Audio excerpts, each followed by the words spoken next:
이게 정말 미국 학교에서 일어난 일입니까? 세계 최강국을 자부하는 미국, 그러나 그 위상과는 달리 미국 공립학교 급식의 현실은 처참하기 그지없습니다. 차갑고 눅눅한 냉동 피자, 기름에 절어 축축한 감자튀김, 설탕 범벅이 된 초코우유. 학생들은 건강을 해치는 이 형편없는 음식을 강제로 받아들여야 했고, 결국 급식을 거부하거나 끼니를 대충 때우는 것이 당연한 일이 되어버렸습니다. 그런데 믿기 어려운 일이 벌어졌습니다. 미국의 한 공립학교가 기존의 급식을 완전히 뒤엎고 한국식 급식을 도입하면서 모든 것이 변하기 시작했습니다. 학생들은 이제 점심시간이 되기를 기다립니다. 급식을 받기 위해 길게 늘어선 줄, 그리고 쟁반을 들고 한식 메뉴를 받으며 들뜬 표정을 짓는 아이들. 예전처럼 음식이 쓰레기통으로 직행하는 일이 사라졌습니다. 대신 남김없이 깨끗이 비워진 접시들이 줄을 이었습니다. 단지 급식이 바뀌었을 뿐인데 미국 학교가 이렇게까지 변할 수 있단 말입니까? 학생들의 건강 상태가 개선되고 학습 집중력이 향상되었으며 부모들은 가정에서도 한식을 따라 해보려고 노력하기 시작했습니다. 심지어 미국 전역에서 한식 급식을 도입하자는 목소리까지 나오고 있습니다. 그러나 이 변화를 탐탁지 않게 여기는 세력도 있습니다. 기존의 급식 업체들은 거대한 이익을 놓칠 수 없다는 듯 강하게 반발하고 있으며 일부 학부모들은 한식이 강요되는 것이 불편하다는 황당한 주장을 펼치고 있습니다. 과연 미국 급식은 앞으로 어떻게 변하게 될까요? 과연 이 한국식 급식의 바람이 미국 전역을 뒤흔들 혁명의 시작이 될 수 있을까요?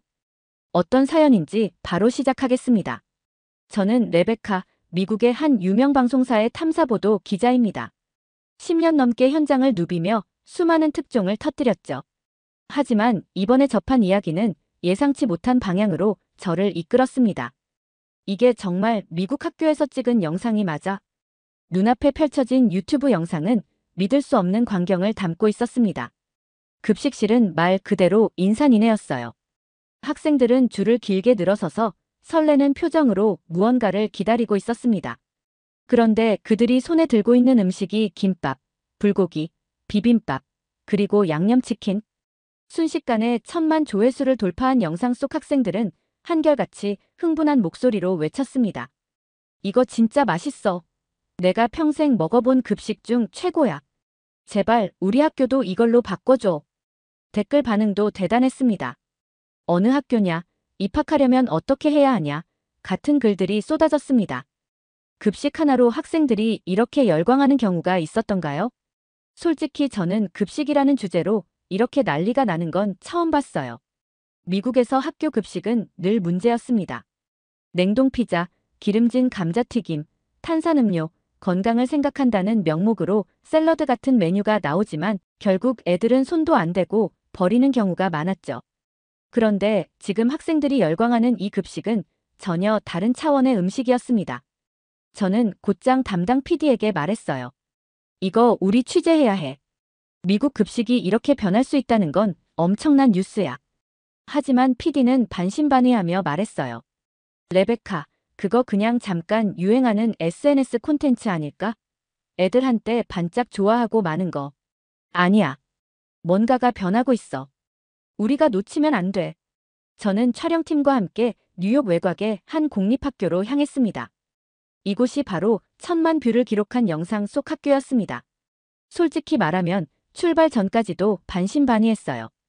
유행일 수도 있고 몇몇 학생들의 반짝 반응일 수도 있겠다고 생각했죠. 하지만 학교에 도착한 순간 그 생각은 산산조각 났습니다. 점심시간이 되자마자 학생들이 일제히 급식실로 몰려갔습니다. 그리고 저는 두 눈을 의심했어요. 이게 정말 미국 공립학교 급식 맞아? 일반적인 미국 급식이라면 대충 데운 냉동 피자, 기름에 절어있는 감자튀김, 그리고 형편없는 품질의 햄버거가 전부였을 겁니다. 하지만 여기서는 완전히 다른 광경이 펼쳐지고 있었어요.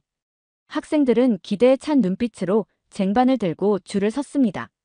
그리고 놀랍게도 음식을 받자마자 한 입 가득 넣으며 행복한 표정을 지었어요. 보통 미국 급식은 학생들이 음식 한두 개만 건드리거나 손도 대지 않고 버리는 경우가 많은데 여기서는 잔반이 거의 보이지 않았습니다. 저는 이 학교의 교장을 만나 인터뷰를 요청했습니다. 그녀는 저를 급식실 한쪽으로 안내하며 말했어요. 솔직히 저도 처음에는 반대했어요. 하지만 결과를 보세요. 학생들이 점심을 기다리는 게 이렇게나 즐거워 보인 적이 있었나요?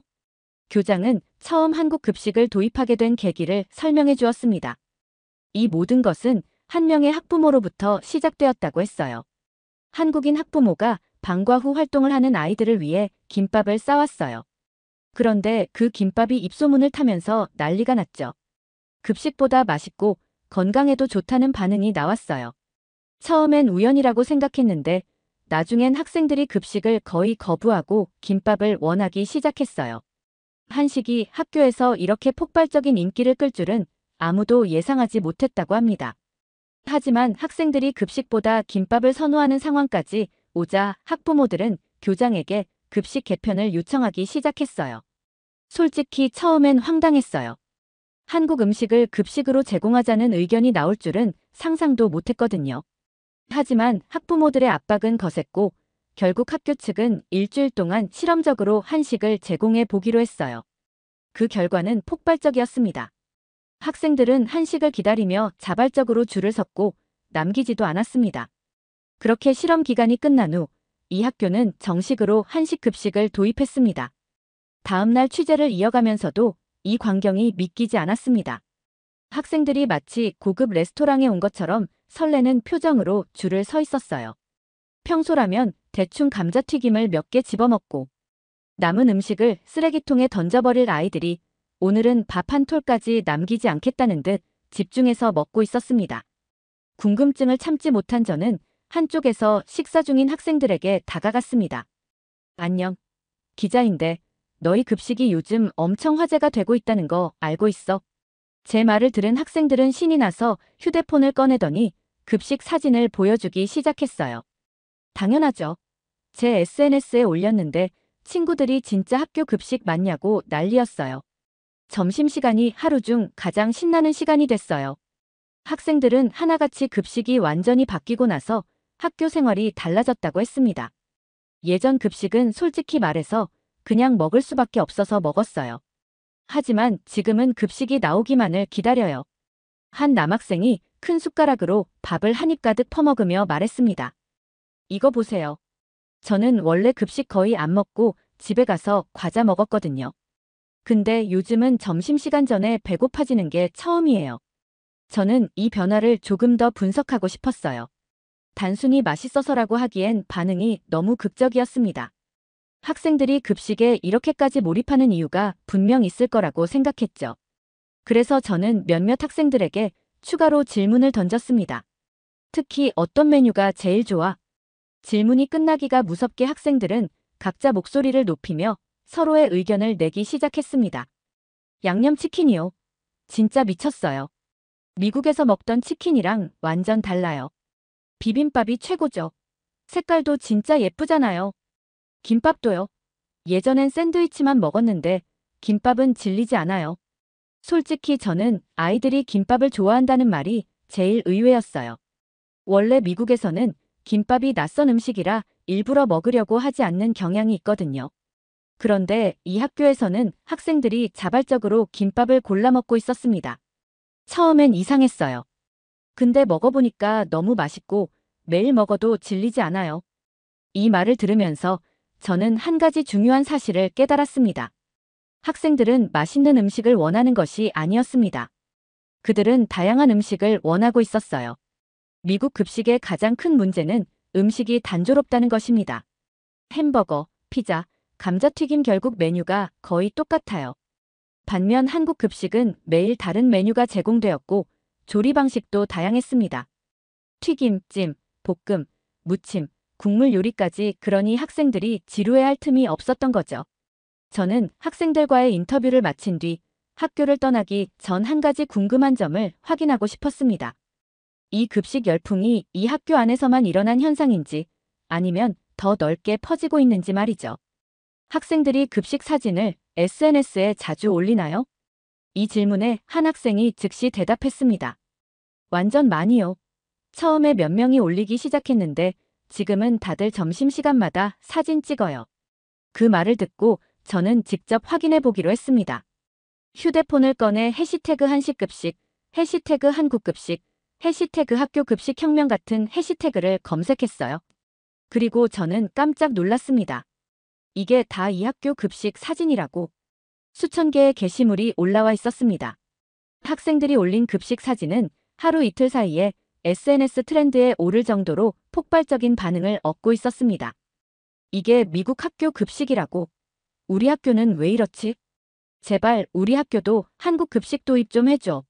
흥미를 넘어 학생들과 학부모들이 직접 한식 급식 도입을 요구하는 움직임까지 보이기 시작한 것입니다. 이제 저는 학부모들이 이 변화를 어떻게 받아들이고 있는지 알아봐야 했습니다. 이 학교 학부모회 대표를 만나 인터뷰를 요청했어요.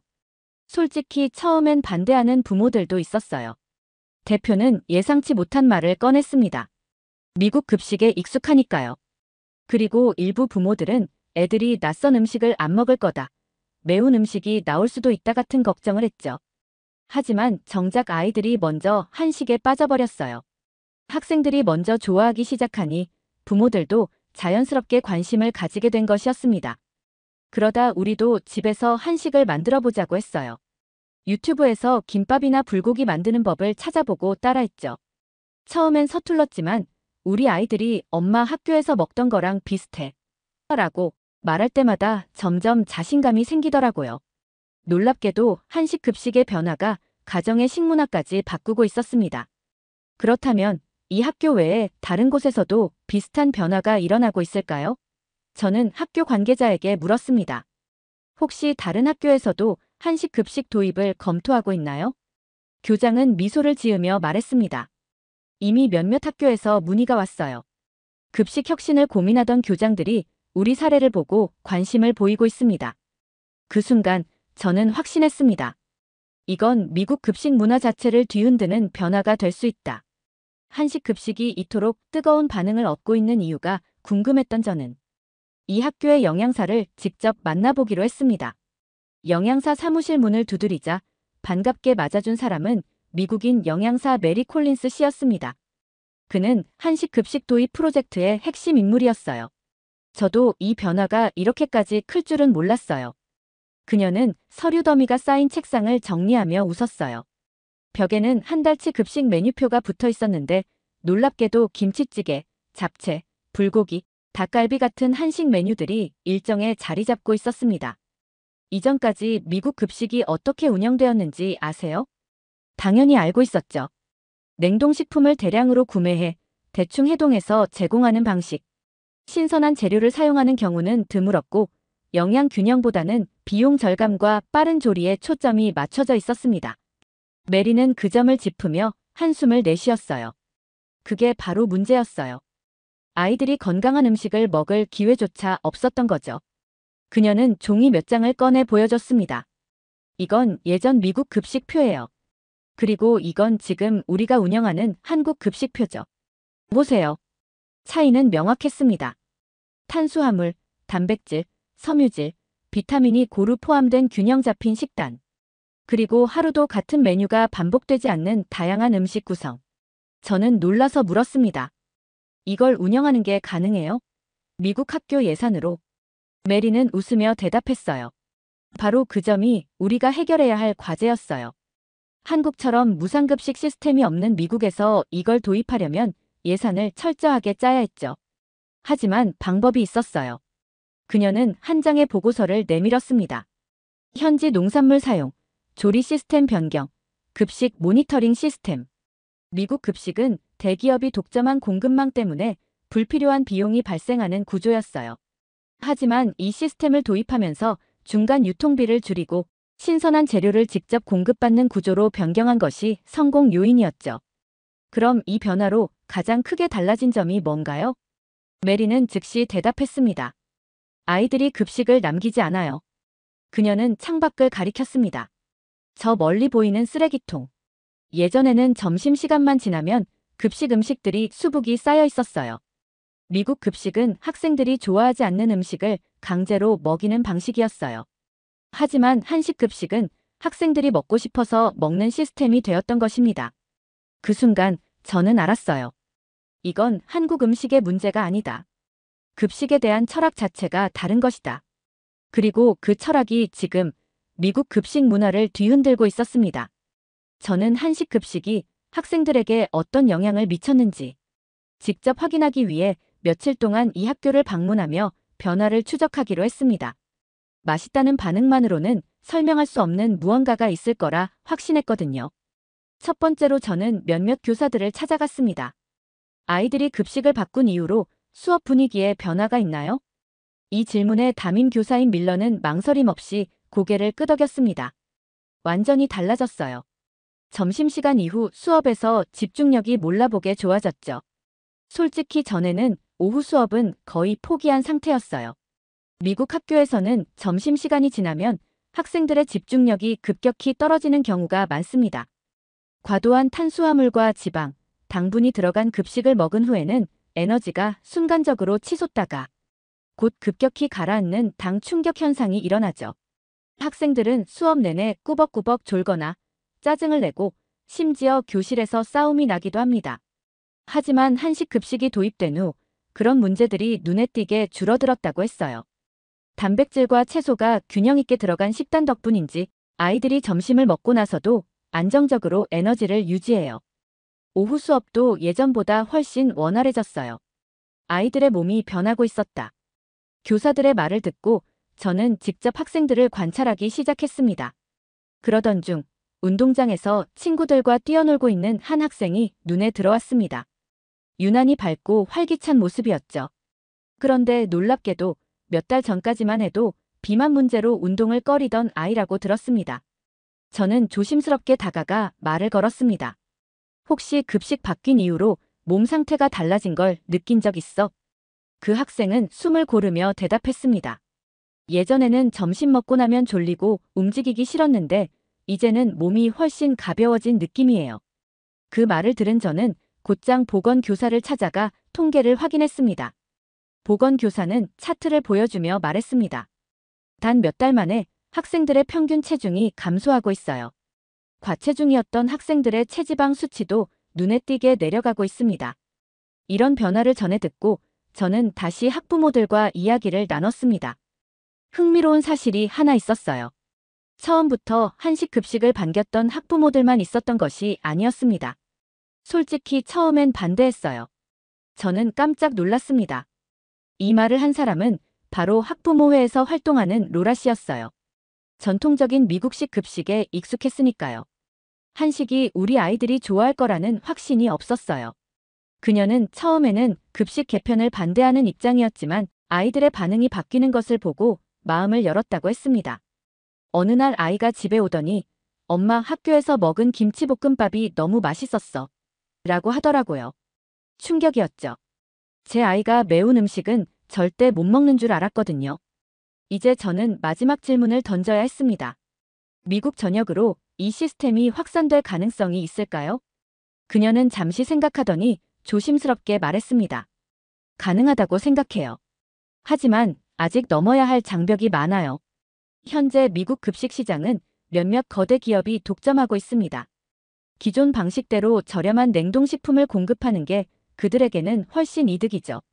게다가 한국처럼 무상급식 시스템을 갖추려면 정부 차원의 적극적인 지원이 필요합니다. 하지만 현재 미국에서는 급식보다는 예산 절감이 우선시되는 경향이 강해요. 그녀는 마지막으로 이런 말을 했습니다. 이 변화를 원하는 사람들이 점점 많아지고 있어요. 언젠가는 미국 급식도 바뀔 거라고 믿어요. 취재를 마무리하기 전 저는 꼭 확인해야 할 것이 있었습니다. 한식 급식 열풍이 일시적인 현상일까? 아니면 미국 전역으로 확산될 가능성이 있을까? 이 질문에 대한 답을 찾기 위해 다른 학교들에서 어떤 변화가 일어나고 있는지 조사하기로 했습니다. 놀랍게도 한식 급식의 인기가 한 학교에서 끝나지 않고 점점 더 퍼지고 있었습니다. 제가 뉴욕시 교육청 관계자와 인터뷰를 진행하던 중 그는 뜻밖의 사실을 털어놓았습니다. 이런 요청이 들어온 건 처음이에요. 보통 급식에 대한 불만은 많지만 특정한 시스템을 도입해달라는 요구가 이렇게 강하게 나온 적은 없었거든요. 그는 고민에 빠진 듯 말했습니다. 현재 미국 급식 시스템은 정해진 업체와의 계약 구조 때문에 쉽게 바꿀 수 없습니다. 하지만 이번 일로 인해 교육청 내부에서도 변화가 필요하다는 목소리가 커지고 있어요. 실제로 몇몇 학교에서는 실험적으로 한식 급식 도입 파일럿 프로그램을 추진하기로 결정했다고 했습니다. 우선 일부 학교에서 테스트를 해보고 아이들의 반응을 평가한 뒤 점진적으로 확대할 가능성이 있습니다. 이건 분명 커다란 변화의 시작이었습니다. 하지만 변화가 진행되는 만큼 반대하는 목소리도 존재했습니다. 특히 기존 급식업체들과 보수적인 학부모들의 반발이 점점 거세지고 있었어요. 한 대형 급식업체 관계자는 인터뷰에서 불만을 터뜨렸습니다. 한국 급식이 좋다는 건 알겠어요. 하지만 우리 시스템에서 갑자기 이런 방식을 도입하는 건 불가능합니다. 예산 문제도 있고 조리 인력도 부족해요. 그리고 모든 학생이 한식을 좋아하는 것도 아닙니다. 기존 급식 시스템을 유지하려는 세력들은 여전히 강력한 영향력을 가지고 있었습니다. 급식 시장은 몇몇 거대 기업들이 독점하고 있기 때문에 그들이 기존 방식에서 벗어나려 하지 않는다면 변화는 쉽지 않을 것입니다. 또한 일부 학부모들은 한식이 강제되는 것이 불편하다는 의견을 내기도 했어요. 다양성을 존중해야지 모든 학교가 한식을 따라야 하는 건 아니지 않나요? 우리 아이는 여전히 햄버거랑 피자가 더 좋은데 선택권이 사라지는 게 걱정돼요. 그들의 우려도 일리가 있었습니다. 미국은 다양한 문화와 입맛을 가진 나라니까요. 하지만 대부분의 학부모들은 한식 급식을 선택지 중 하나로 추가하는 것에 찬성하는 분위기였습니다. 저는 마지막으로 한식 급식을 추진했던 학부모 대표를 다시 만나 의견을 들었습니다. 그녀는 확신에 찬 목소리로 말했습니다. 우리가 원하는 건 모두가 한식만 먹어야 한다는 게 아니에요. 하지만 건강한 급식이 필요한 건 사실이죠. 우리가 이런 변화를 요구하지 않으면 아이들은 앞으로도 계속 차갑고 영양가 없는 냉동 피자를 먹어야 할 겁니다. 그녀의 말에서 저는 한식 급식의 진짜 의미를 깨달았습니다. 학생들에게 더 좋은 음식을 선택할 기회를 주는 것, 그것이 진정한 목표였습니다. 이제 미국 급식이 앞으로 어떻게 바뀔지는 아직 모릅니다. 하지만 저는 분명히 말할 수 있어요. 한식 급식은 단순한 유행이 아닙니다. 이것은 급식의 미래입니다. 이 취재를 통해 많은 걸 배우고 느꼈습니다. 그리고 저는 앞으로도 이 변화가 어디까지 퍼져나갈지 계속 지켜볼 것입니다. 두 번째 사연 시작합니다. 한국은 정말 믿을 수 없는 나라예요. 자유롭고 안전하며 무엇보다도 사람 중심의 배려가 있는 나라였습니다. 저는 한국에서 자유와 환대가 여행에서 얼마나 중요한지를 깨달았어요. 라고 말하는 스웨덴 여대생이 있습니다. 대체 무슨 사연인지 오늘 사연 바로 시작하겠습니다. 안녕하세요. 저는 스웨덴에서 대학을 다니는 22살의 학생 아말리아예요. 전공은 아시아학이고 평소에 아시아 문화와 경제 발전에 관심이 많아서 여름 방학 때 중국과 한국을 다녀왔습니다. 사실 두 나라를 모두 여행할 계획을 세우게 된 건 학교팀 프로젝트 때문이었어요. 팀원 중 몇 명이 중국을 꼭 가보고 싶다고 강력하게 주장했고 저는 처음엔 살짝 망설였어요. 솔직히 중국에 대해 큰 호감은 없었거든요. 뉴스를 통해 보는 중국은 늘 정치적이고 통제된 이미지가 강했습니다. 하지만 한 팀원이 이렇게 말했어요. 중국은 세계 2위의 경제대국이고 최근엔 기술과 문화가 엄청난 발전을 이루었어. 상하이의 스카이라인을 보면 뉴욕 못지않아. 그 말에 살짝 설득되었어요. 경제대국의 화려함과 디즈니랜드 같은 재미있는 명소들을 직접 경험해보면 새로운 관점이 생길지도 모르겠다고 생각했죠. 무엇보다 팀원이 강조한 디즈니랜드라는 단어에 마음이 살짝 기울었어요. 그리고 또 하나의 이유는 스웨덴에서는 한국이 더 익숙한 나라라는 거였어요. BTS, 한류 드라마, 그리고 K-푸드 같은 것들이 이미 스웨덴에서도 유명했으니까요. 저는 한국은 이미 많이 알고 있으니 차라리 중국에서 색다른 걸 느껴보자라는 마음이 생겼습니다. 하지만 현실적인 문제가 있었어요. 비자라는 복병이었죠. 중국 비자를 발급받으려면 꽤 번거로운 절차를 거쳐야 했습니다. 여권 사본, 여행 일정, 숙소 예약 확인서까지 제출해야 한다는 얘기를 듣고 약간 스트레스가 밀려왔어요. 한국은 비자 없이 갈 수 있다는 얘기를 들었을 때 순간적으로 한국만 갈까 싶었지만 이미 팀 프로젝트가 결정된 상황에서 혼자 방향을 바꿀 순 없었어요. 비자 신청서를 작성하는 데만 몇 시간을 쏟아야 했어요. 이렇게 복잡하게 해야 하나? 그냥 관광 좀 하려는 건데. 짜증도 조금 났지만 어쨌든 발급을 받았습니다. 팀원들과 함께 중국행 항공권을 예약하면서 약간의 기대감도 생겼어요. 그래도 중국은 세계적으로 유명한 곳이니까 한 번쯤은 가봐야지. 그렇게 준비를 마치고 저는 상하이로 향하는 비행기에 몸을 실었어요. 공항에서 비행기를 기다리며 팀원들과 농담도 하고 여행 계획을 짰습니다. 디즈니랜드, 와이탄 야경, 전통적인 중국 음식까지 모두 포함된 빡빡한 일정이었죠. 그날 밤 비행기 안에서 저는 창밖을 보며 스스로에게 물었어요. 중국은 정말 대단한 경험이 될까? 아니면 뉴스에서 보던 그 이미지가 전부일까? 사실 걱정이 살짝 되었어요. 중국의 규제와 감시 같은 얘기를 너무 많이 들어서일지도 모르겠어요. 하지만 그와 동시에 이런 생각도 했습니다. 직접 경험해보지 않고서는 모르는 거잖아. 혹시 모르지 완전히 반해버릴 수도 있으니까 저는 낯선 곳에서 새로운 걸 배우고 경험하는 걸 좋아해요. 그래서 이번 여행도 그런 기회 중 하나일 거라고 믿으면서 기대 반 걱정 반으로 잠에 들었어요.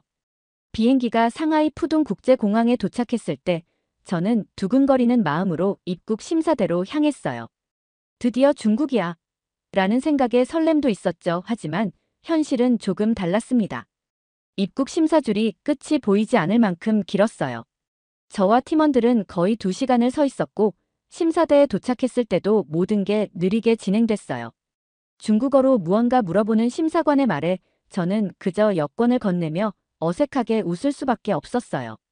심사관은 제 서류를 꼼꼼히 확인하더니 다음이라는 손짓을 했고 저는 간신히 통과했죠. 그런데 팀원 중 한 명은 비자 사진 문제로 심사가 길어졌고 우리는 공항에서 더 기다려야 했습니다. 공항 밖으로 나왔을 땐 이미 오후가 되어 있었어요. 첫날 일정은 와이탄 야경을 보며 사진 찍는 것이었는데 지하철을 타기 위해 매표소에 갔더니 모든 게 복잡했어요. 엄청난 인파의 사람들로 붐비는 상황에서 제대로 된 방향을 찾는 건 쉽지 않았습니다. 스웨덴의 잘 정돈된 지하철 시스템과는 너무 달랐어요. 겨우 지하철을 타고 와이탄에 도착했을 땐 이미 지쳐 있었어요. 그런데도 와이탄의 스카이라인은 정말 멋졌습니다. 수많은 건물이 화려하게 불을 밝히고 있었고 친구들과 사진을 찍으면서 피곤함을 잠시 잊었죠. 하지만 바로 그 순간 예상치 못한 일이 생겼어요. 와이탄의 아름다운 야경을 배경으로 친구들과 사진을 찍고 있을 때 갑자기 뒤에서 낯선 남성이 우리를 향해 다가왔어요. 그는 우리를 흘끗 보더니 대뜸 사진을 찍는 이유를 물었어요. 처음엔 관광객인 우리가 단순히 질문을 받는다고 생각했지만 그가 경찰 신분증을 꺼내는 순간 상황이 달라졌어요. 군사시설 근처는 촬영 금지입니다. 그가 단호한 표정으로 카메라를 확인하려고 했을 때 제 손은 땀으로 젖어 있었어요. 우리는 촬영한 사진들을 보여주었고 한 장의 사진에 문제가 있다는 이유로 10분 동안 설명해야 했어요. 그 짧은 순간 제 머릿속엔 내가 잘못한 걸까? 여기선 무엇이 문제일까? 라는 질문이 떠올랐습니다. 경찰은 결국 사진 몇 장을 삭제하라는 지시만 하고 떠났지만 저는 그 후로 더는 사진을 찍고 싶은 마음이 들지 않았어요. 감시받고 있다는 기분이 온몸을 감싸 안았습니다. 다음 날 디즈니랜드의 화려한 입구에 도착했을 때 저는 어린 시절의 설렘이 떠올랐어요.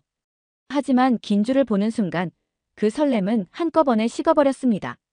1시간 반을 기다린 끝에 입장했지만 놀이기구마다 대기 시간이 적어도 2시간 이상이었어요. 이건 마치 놀이공원이 아니라 기다림의 연속인 것 같아라는 생각이 머릿속을 스쳤습니다. 놀이기구를 기다리는 동안 주변에서 들려오는 소음과 밀려드는 인파는 저를 점점 더 지치게 했어요. 드디어 놀이기구를 타게 되었을 땐 이미 체력이 바닥났고 그 경험도 제대로 즐기지 못했어요. 특히 점심시간이 되었을 때 음식을 주문하려고 했지만 영어가 전혀 없는 메뉴판과 불친절한 태도에 당황했어요. 음식을 손에 들고 먹으면서도 내가 이렇게까지 기다려서 디즈니랜드를 올 필요가 있었나? 라는 의문이 계속 떠올랐습니다. 그날 밤 숙소로 돌아오는 길에 친구들과 이야기를 나누었어요. 저뿐만 아니라 다른 팀원들도 피곤하고 실망한 표정이었어요. 한 친구는 이렇게 말했어요. 중국은 분명 대단한 나라이긴 한데 너무 많은 사람이 몰려있고 여행하기엔 힘든 것 같아. 저는 그 말에 동의하지 않을 수 없었어요. 상하이는 아름답고 디즈니랜드도 멋졌지만 모든 게 혼잡하고 복잡했어요. 그리고 무엇보다 감시받고 있다는 느낌이 너무나 강하게 들었어요. 이 여행이 정말 나에게 의미 있는 경험이 될 수 있을까? 라는 생각이 머릿속에서 떠나지 않았습니다. 다음 날 일정을 준비하며 저는 살짝 불안했어요. 중국에 온 지 얼마 되지 않았지만 여기에서 느끼는 무거운 분위기가 여행의 설렘을 점점 사라지게 하고 있었어요. 아직 여행은 시작 단계니까 조금 더 기다려보자라고 스스로를 다독이며 잠에 들었어요. 다음 날 아침, 저는 조금 더 가벼운 마음으로 하루를 시작하려 했어요. 어제의 와이탄 사건과 디즈니랜드의 피로는 잊고 오늘은 조금 더 편안하고 즐거운 여행을 해보자고 스스로 다짐했죠. 팀원들과 함께 새로 예약한 투어 프로그램에 참여하기로 했습니다. 목적지는 상하이의 전통적인 골목과 유명한 공원, 그리고 조금 떨어진 유명 관광지였어요. 가이드가 있는 투어라 소통 문제도 없을 거라고 생각했는데 현실은 또 달랐습니다.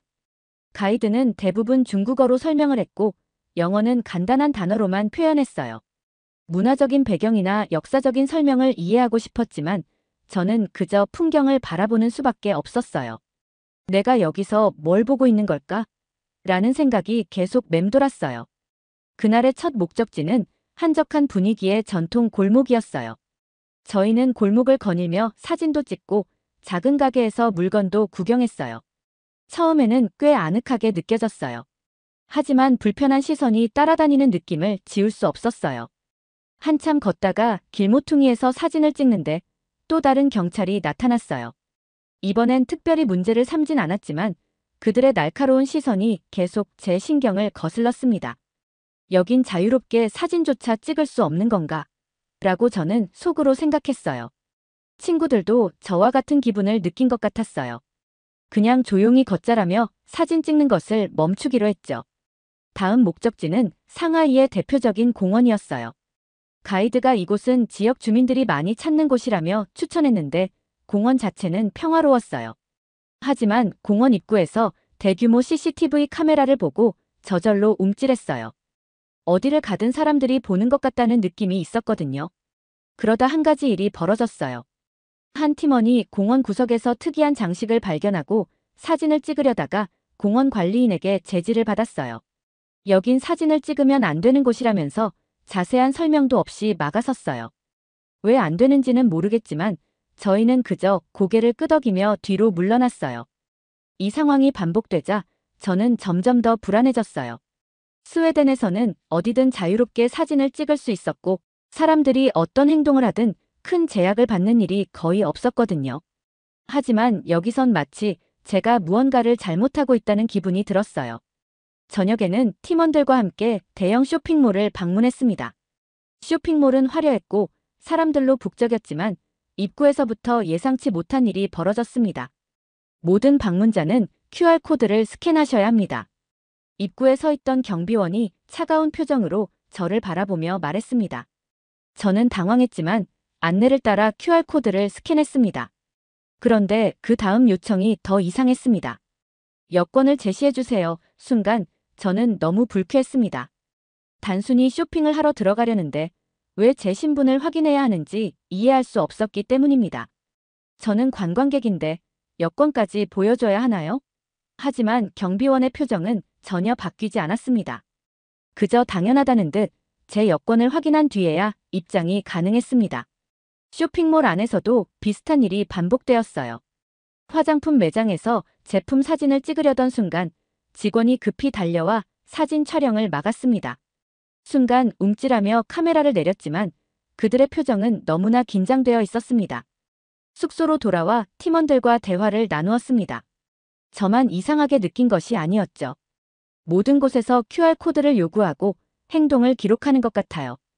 팀원들도 저와 같은 의견을 내놓으며 쇼핑 경험에 대해 한참을 이야기했습니다. 그리고 그때 저는 무언가 깨달았어요. 이 여행은 제가 상상했던 것처럼 가볍고 즐거운 경험이 아니었어요.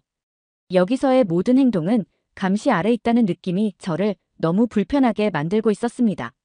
저는 스웨덴에서 자라면서 자유와 개인의 권리를 당연하게 여겨왔어요. 하지만 중국에서의 경험은 저를 다른 세상으로 데려다준 기분이었어요. 이 나라에서 내가 진정으로 자유로울 수 있을까? 라는 질문이 머릿속에 계속 맴돌았어요. 그날 밤 저는 침대에 누워 중국에서의 남은 일정이 조금 걱정되기 시작했습니다. 앞으로 더 많은 곳을 방문해야 했고, 더 많은 규제와 제약을 마주해야 할 것 같았거든요. 중국에서의 남은 일정을 마무리하고 드디어 한국으로 떠나기로 했습니다. 사실 한국에 가는 것은 처음부터 예정되어 있었지만 중국에서 겪은 일들 때문에 더 큰 기대를 하게 되었어요. 공항으로 향하는 길에 팀원들과 대화를 나누었는데 대부분 같은 생각을 하고 있었어요. 중국은 거대한 나라이긴 해야지만 너무 답답했어. 한국은 좀 다를 거라고 생각해. 저도 속으로 고개를 끄덕였어요. 중국에서의 경험은 흥미롭기도 했지만 동시에 너무 무겁고 불편했거든요. 저는 이제 좀 더 가벼운 마음으로 여행을 즐기고 싶었습니다. 서울 인천공항에 도착하자마자 모든 것이 체계적이고 깔끔했어요. 입국 심사대에는 길게 줄을 서는 사람도 거의 없었고 심사관은 친절하게 웃으며 여권을 확인했어요. 어서 오세요라는 간단한 한국어도 배워두었기에 작은 인사를 건넸는데 심사관이 미소로 답해줘서 기분이 좋아졌어요. 입국 심사를 통과하자 공항의 분위기가 한눈에 들어왔습니다. 넓고 정돈된 대합실과 곳곳에 배치된 안내 표지판들이 눈에 띄었어요.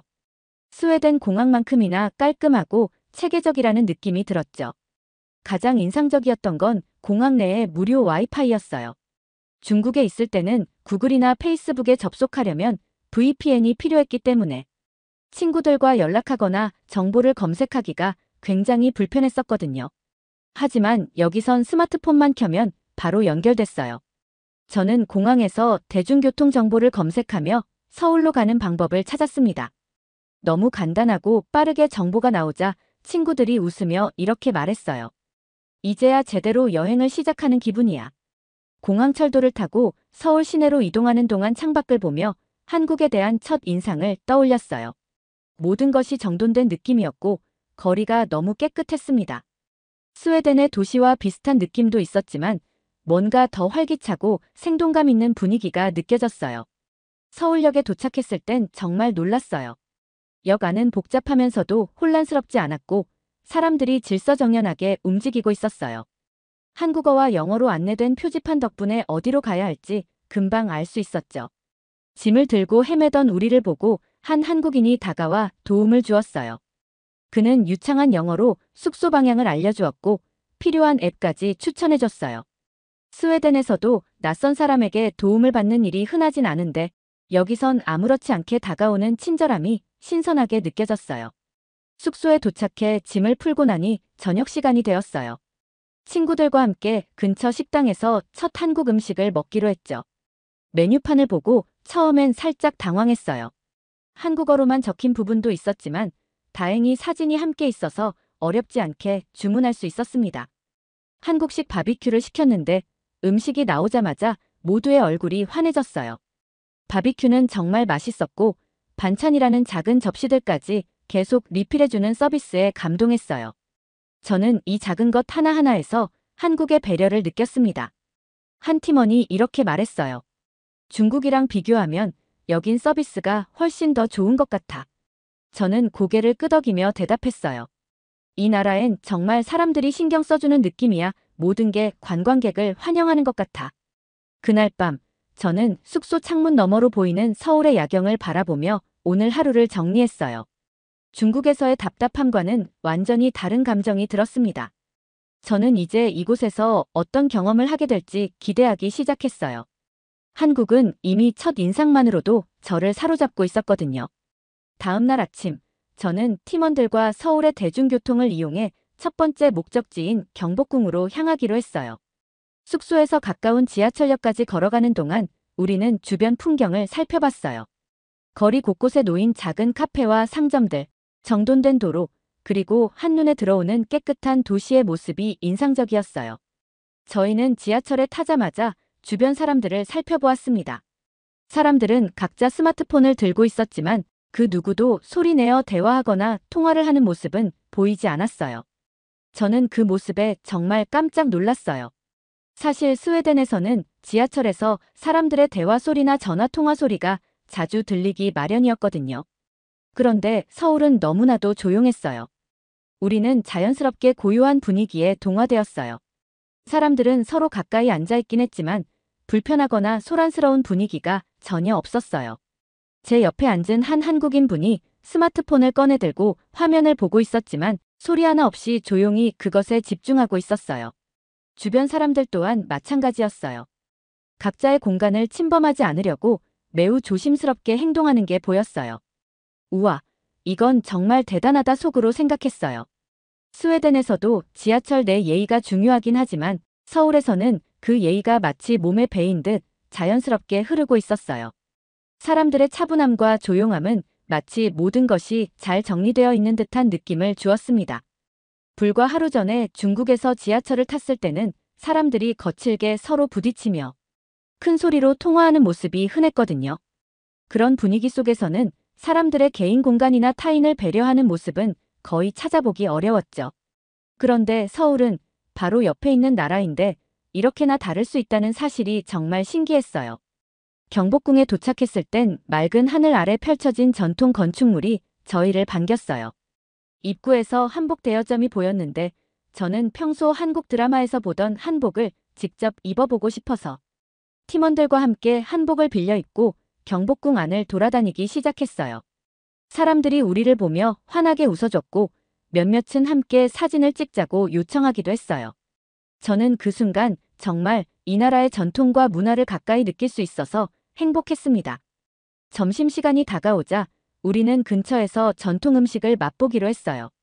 고즈넉한 분위기의 작은 식당에 들어갔는데 메뉴판이 한국어와 영어로 잘 표기되어 있어서 주문이 어렵지 않았습니다. 저는 비빔밥을 시켰는데 그 정갈하게 담긴 음식이 눈으로 보기만 해도 너무 아름다웠어요. 그날 오후 우리는 서울 시내를 자유롭게 돌아다녔어요. 쇼핑몰에 들렀는데 모든 것이 현대적이고 세련된 느낌이었어요. 매장마다 친절한 직원들이 환영해줬고 결제 과정도 너무 간단했어요. 하루 종일 바쁘게 돌아다닌 덕분에 다리가 아프긴 했지만 마음은 정말로 만족스러웠어요. 한국에서의 첫날은 그야말로 모든 면에서 즐거운 경험이었습니다. 스웨덴에서도 느낄 수 없는 한국만의 독특한 문화와 서비스, 그리고 편리함이 저를 사로잡았어요. 그날 밤 숙소로 돌아오며 저는 팀원들에게 이렇게 말했어요. 오늘 하루만으로도 한국이 정말 특별한 나라라는 걸 느꼈어. 여긴 우리가 진정으로 환영받는 곳이야. 친구들도 제 말에 동의하며 환하게 웃었어요. 저는 이제 이 나라에서 더 많은 것을 배우고 경험하고 싶다는 마음이 커졌어요. 다음 날 아침, 저는 팀원들과 함께 현대적인 도시의 매력을 더 알아보기로 했습니다. 계획은 단순했어요. 서울 시내를 자유롭게 돌아다니며 한국의 일상 속으로 한 발 더 들어가는 거였죠.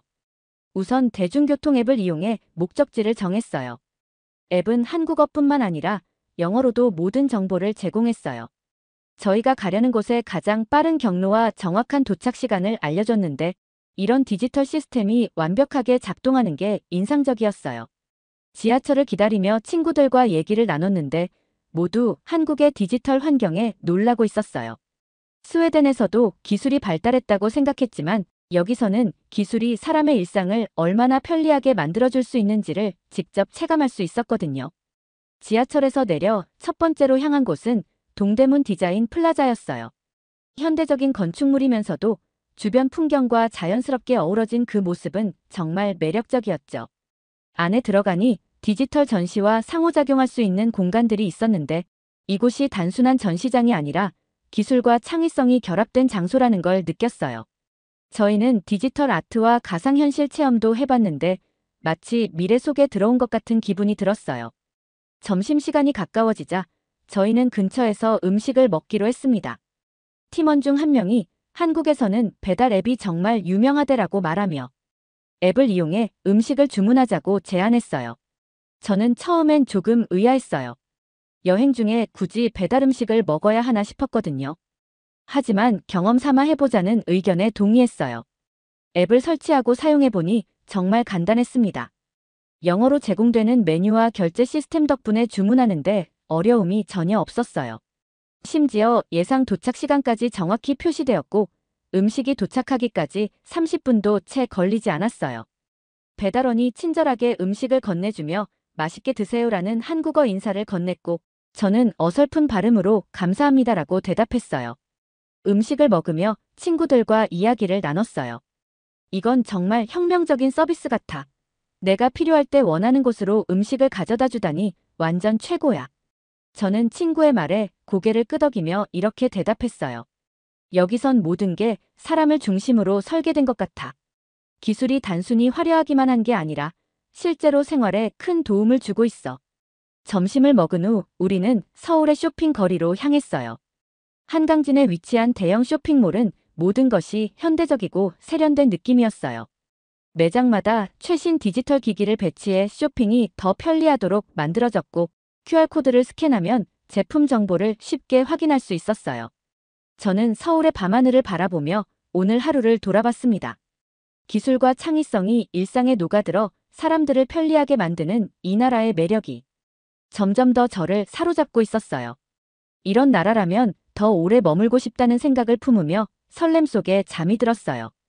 다음 날 아침, 저는 팀원들과 한강 근처에서 여유로운 시간을 보내기로 했습니다. 사실 한국에 오기 전까지는 강변이 특별한 관광지가 될 거라고 생각하지 않았어요.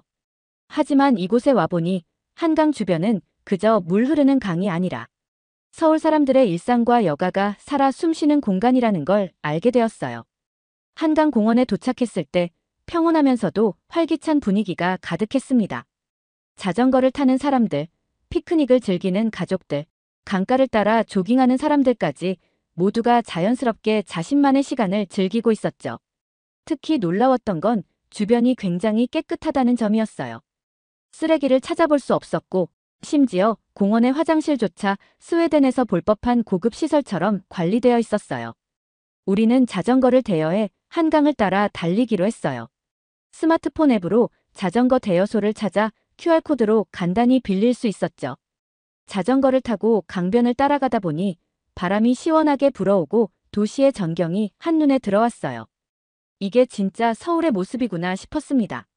중간에 잠시 쉬면서 한강변에서 사진을 찍었는데 이곳에서는 중국에서처럼 감시받는다는 불안감이 전혀 들지 않았어요. 아무도 제가 뭘 하고 있는지 신경 쓰지 않았고 저도 마음껏 사진을 찍으며 자유를 만끽했습니다. 저는 팀원들에게 이렇게 말했어요. 한국에서는 내가 정말로 자유롭다는 느낌이 들어 모든 게 열려 있고 안전하게 느껴져. 그 말에 한 친구가 고개를 끄덕이며 대답했어요. 맞아. 여기선 밤에도 마음 편히 다닐 수 있는 느낌이야. 그 친구의 말처럼 한국은 나뿐만 아니라 밤에도 안전하다는 게 정말 신기했어요. 점심시간이 가까워지자 우리는 한강 근처에서 배달 음식을 주문하기로 했어요. 어제 경험했던 배달 시스템이 너무 편리했기 때문에 이번엔 다른 메뉴를 시도해 보기로 했어요. 배달 앱에서 치킨과 떡볶이를 주문했는데 역시나 30분도 채 걸리지 않아 음식이 도착했어요. 강변에 앉아 먹는 음식도 맛있었고 한강의 경치를 바라보며 즐기는 식사는 또 다른 특별함을 더해줬어요. 저녁에는 서울의 야경을 보러 남산타워에 올랐어요. 케이블카를 타고 올라가는 길은 그 자체로도 재미있었어요. 케이블카에서 본 서울의 전경은 낮과는 또 다른 매력이 있었습니다. 수많은 빛들이 어두운 하늘 아래에서 반짝이고 있었죠. 남산타워 꼭대기에서 사진을 찍으며 저는 팀원들에게 이렇게 말했어요. 중국에서도 큰 도시를 봤지만 서울은 다르게 느껴져. 여긴 더 따뜻하고 자유롭고 사람을 환영하는 것 같아. 친구들도 제 말에 고개를 끄덕이며 동의했어요. 그날 밤 숙소로 돌아오는 길에 저는 스웨덴에서 경험했던 것들과 한국에서의 경험을 비교해봤어요. 스웨덴도 자유롭고 안전한 나라지만 한국은 여기에 사람들의 환대와 따뜻함이 더해진 곳이라는 생각이 들었죠. 한국에서의 마지막 날이 밝았어요. 짧은 시간이었지만 한국은 제게 너무나도 많은 것을 보여줬어요. 저는 한국에 대해 한류 드라마와 음악 정도밖에 몰랐던 사람이었는데 이곳에서의 경험을 통해 제 생각이 얼마나 좁았는지를 깨달았습니다. 이제는 단순히 문화가 아니라 한국이 가진 사람 중심의 따뜻함, 첨단 기술, 그리고 여행객을 환영하는 매력을 알게 됐어요. 스웨덴으로 돌아가는 비행기에 몸을 실었을 때 저는 창밖으로 펼쳐진 구름을 바라보며 지난 여행의 순간들을 떠올렸습니다. 짧은 시간이었지만 한국과 중국은 제게 너무나도 다른 세상을 보여줬어요. 이 두 나라에서의 경험은 단순히 관광이 아니라 제가 사는 세계와는 또 다른 삶을 엿보는 시간이었습니다. 중국을 떠올리자마자 자연스럽게 그곳에서의 불편한 순간들이 떠올랐어요. 단순히 사진을 찍으려다 경찰의 경고를 받았던 일, 비자를 준비하며 겪은 번거로움, 그리고 언제나 제 주변을 둘러싼 감시의 시선들까지 모든 것이 억눌린 듯한 기분을 들게 했습니다. 반면 한국은 완전히 달랐습니다. 인천공항에 도착한 첫 순간부터 모든 게 자유롭고 환영받는 기분이었어요. 심사관은 친절했고 공항의 시스템은 체계적이며 효율적이었습니다. 제가 낯선 외국인임에도 한국은 저를 따뜻하게 맞아줬어요. 공항 철도를 타고 서울 시내로 들어가는 동안 깨끗하고 정돈된 풍경을 보며 한국에 대한 첫 인상이 얼마나 특별했는지 깨달았습니다. 남산타워에서 본 서울의 야경도 잊을 수 없습니다. 어두운 하늘 아래 반짝이는 불빛들이 도시 전체를 감싸고 있었어요. 저는 그 풍경을 보며 한국이라는 나라가 단순히 발전된 도시를 넘어 사람들에게 안전함과 평화를 주는 공간이라는 걸 느꼈습니다. 중국에서의 여행은 감시와 규제 속에서 움직여야 했어요. 반면 한국은 자유롭고 안전하며 무엇보다도 사람 중심의 배려가 있는 나라였습니다. 저는 이 두 나라의 경험을 통해 자유와 환대가 여행에서 얼마나 중요한지를 깨달았어요. 스웨덴에 도착하며 저는 스스로에게 다짐했어요.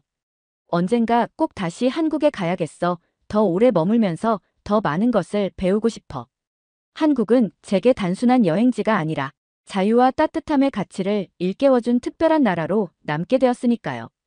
더 많은 사람들에게 이 나라의 매력을 알려주고 한국에서 느꼈던 그 소중한 감정을 다시 만나러 올 겁니다. 오늘 사연이 재미있으셨다면 구독과 좋아요, 알림 설정까지 부탁드립니다. 더 재미있는 사연으로 돌아오겠습니다. 이상 감동탐험이었습니다.